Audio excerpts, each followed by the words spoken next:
Some disturbing, and we warn you of that police video. A woman suspected of drunk driving ends up on the floor of a police station. How did she get there? The incident was caught on tape, but David Murray's back here now because it seems that a key portion of the tape is missing. David? Yeah, it's a classic case of he said, she said, Diane. But as you mentioned, it all comes down to what's on the tape, or more importantly, what's not there. And we want to warn you this morning that the video is really quite tough to watch. You're not going to let me call anybody. You're not going to let me call anybody. Angela Garbarino, seen here, was arrested last November on suspicion of DWI by Shreveport, Louisiana police. On the tape, you can hear her repeated demands to make a phone call. I have a right to call somebody right now, and I know that. Is this on the record? It's good.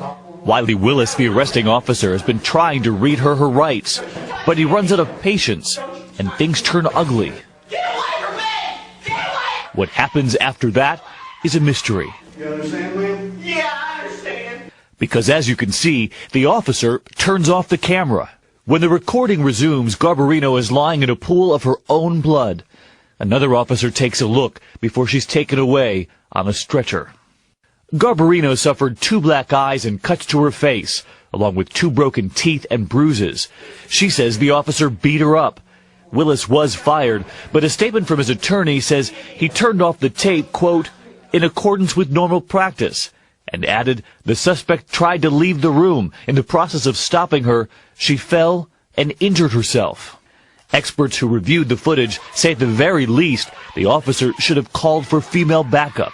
I think you have a situation here where the arrested person is refusing to cooperate and the police officer apparently overreacting.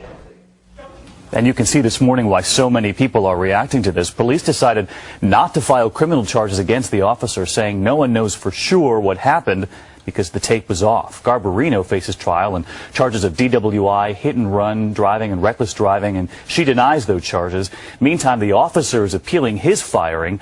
A Shreveport police spokesman says there's no specific law, but typically suspects in Shreveport get processed, booked, and then they get to make a phone call. But when he says he turned off the tape in accordance with common practice or with practice, what does that mean? Yeah, that's what I was wondering. And apparently, according to police policy in that jurisdiction, if they do not agree to take a sobriety test and get booked, then they're allowed to turn off the tape, which makes you wonder, is it time to revisit the policy? Very strange. Okay, thanks.